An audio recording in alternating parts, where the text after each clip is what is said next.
Oh, this is important. This is important. Get the biggest Chanel back in the store if you want it. I gave them the drip, they set it up, I got them on it. I bought a new bed, I had it once, so I two-toned them. Taking the drugs, I'm gonna be back to my channel. Thank you so much for tuning in. If you are new here, my name is Keisha. I go by Keisha Shantae, and on this channel, you're going to learn something, be inspired by something, motivated by something, but you're gonna learn something. So let's get right into it. A lot of people on my TikTok have asked me numerous times, numerous messages about being a medical courier, because I did do a lot of content about that. I did, and then I just left people hanging because I really didn't expect so many people to actually message me, DM me. And I also created a $7 guide because a lot of people wanted that too, because it's kind of hard to go back and forth and type with hundreds of people, and literally it was a lot of people.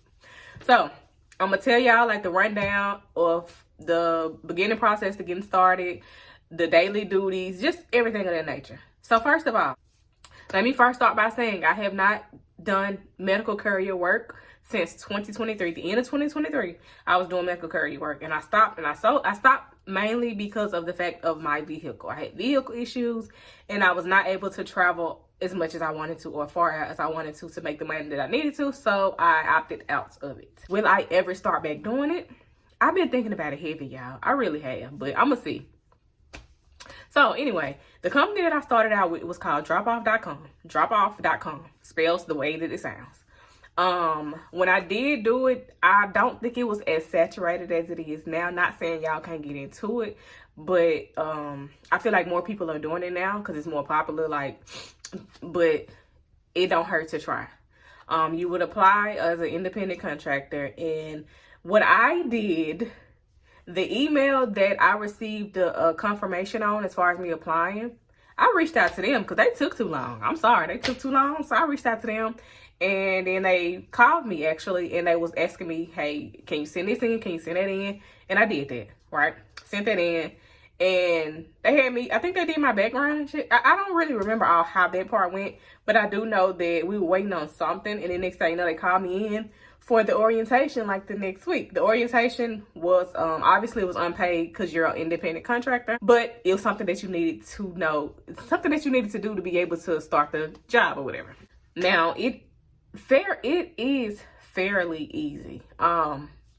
Literally you have, when I last did it, when I first started, it was only one app in the app store that you would use. But before I stopped doing it, we had two different apps. One app is where the orders went to. The second app was where we communicated, which is Slack. And if y'all have a lot of office jobs and stuff like that, a lot of y'all probably use Slack for work anyway.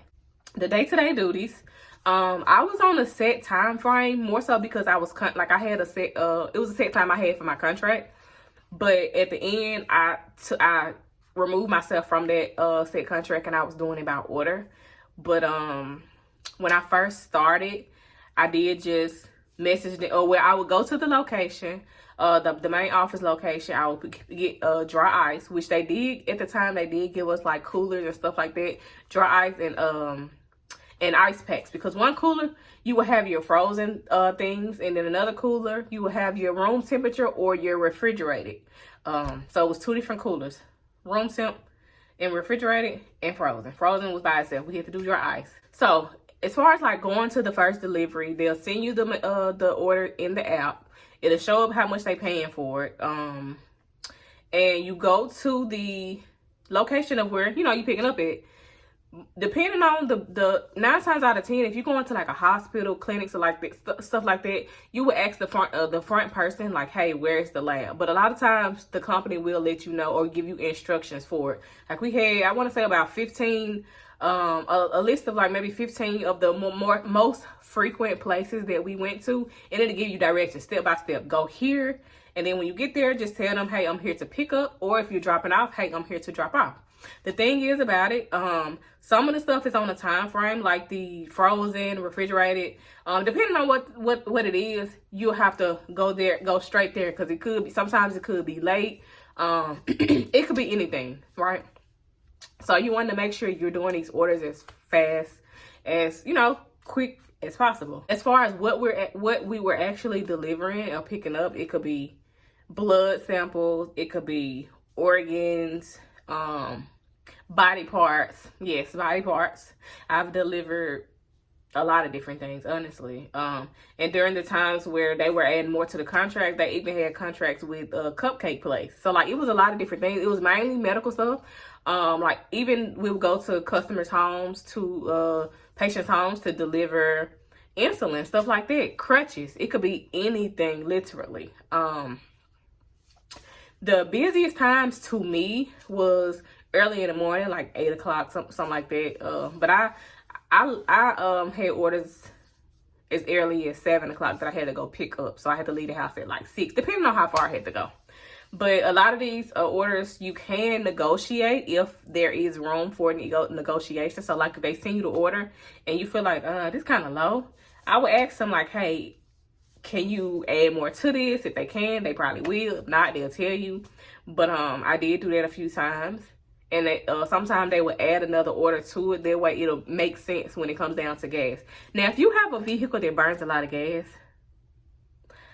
I can't say I would recommend you doing it, because you'll be spending so much money in gas. But the car that I have, the car that I use for it, it's a hybrid car. And I probably filled up once, and it took me, I used that gas for 2 days. And that's for me working like all day, like 8, 9, 10 hours. So, and a fill up for me about $35. So I feel like for me filling up off $35 and me being able to make, I want to say the most that I made in a day was about almost $400.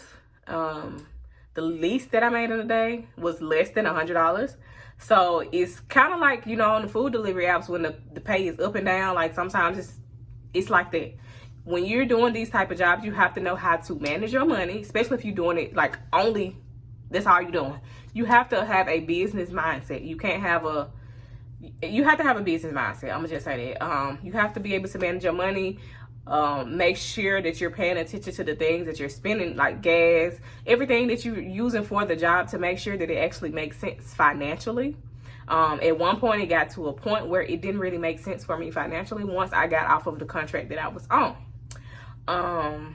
Let's see. But it's pretty much any, like, even if you're doing food delivery apps, you want to make sure it makes sense financially. Like, they send you an order for $4. Why would you take it? Now, if you already got an order for that same place, delivering it, dropping off to the same place, or next door to the same place that you're going to, then all right, it might be okay. But literally, if you get an order for $4 or $5, well, they ain't never, they did send me a $5 order before. Did I take it? No. But you just make sure that it makes sense, right? As far as being paid out, you do get paid direct deposit every Friday. I think it was Friday or Thursday. I don't know, depending on who you bank with anyway. But once a week, you do get paid out. In the week that you get paid, they'll send you all your orders for the previous week, to make sure that everything is right before they process the payroll. So you want to look over there. You want to keep up with your orders during the week while you are working. So I would say at the end of every night, make sure you adding up the orders that you did, write it down. So the next week, when it's time for them to send you the sheet, you know if that amount is right. Again, Drop Off is the company that I use, but there are also hundreds, thousands of other companies out here where you can do the exact same thing, right? I do name some of them in my $7 guide. I'm not forcing anybody to purchase it, because I really only made it because a lot of people was asking me for it. Like, people been asking me for one-on-ones, and I'm not even gonna sit here and be like, yeah, I'm like trying to take nobody's money, because for one, I haven't done it in a year and a half. So I'm not finna be like, oh yeah, I'm gonna give you a one-on-one on this. And the company, they might have different policy, they might have different things going on. Like, if I ever went back to Indeed one-on-ones for that, I would have to be current and recent on delivering for them, because I'm not in the business of just taking people money. That ain't me. I stand on integrity. I don't even play like that, right? So that's one of the reasons why I keep telling people, like, no, I'm not doing one-on-one, and I refer them to somebody who I know has been doing one-on-ones. If y'all do have any other questions pertaining to this is important. If you're doing any type of food or medical courier, any type of delivery that you're using your car, you want to make sure you're tracking your mileage for tax season, because you gonna owe some taxes back if you're gonna tracking your miles. Track your mileage, please, y'all. There's an app called Stride, STRIDE, and you cut it on, and it'll just track your miles for that day. And Also, it gets to the point where if you're driving, I want to say if you hook your phone up to the car, it'll ask you like, are you, is this for work? Is this drive for work or something like that? And you'll be able to, so you can remember. But after a while, it becomes a habit. Like I've been making a living off of delivering whatever for the past 4 or 5 years. So every year when I do file taxes, I have to file that form because it saves me like so much. So y'all, please don't forget about that, because y'all gonna be going a lot of taxes unless you have dependents or you have what else? Taxes taken out from a W-2 job or whatever. But I feel like I went over pretty much everything as far as the day-to-day. Like I said, you would literally just, the app will tell you where to go. You'll go pick it up, tell them where you're delivering to, and literally picking up and delivering. The only issue, sometimes it might not be ready right then, which, you know, cool. You'll have to wait a little bit. Sometimes you'll get paid extra for wait time if you're sitting around waiting and they take too long, so that's good. I don't even think the food delivery apps do that anymore. What else? And honestly, I don't even know what drop-off do it no more. Like I said, it's been about a year since I've done it. But what else? I think that's it for real. But if y'all do have any other questions, drop them in the comments. If there are enough questions for another video, I'll do it. But I will respond back to the comments. Thank y'all so much for tuning into this video. Hopefully this helps somebody. Because again, I was getting so many DMs and I just cannot respond back to everybody. But if y'all are interested in the $7 guide, cool. I'll put the link across the screen, and it's a digital download. It'll come right to you after you purchase. And I think that's it. Thank y'all so much, and make sure y'all subscribe to my channel.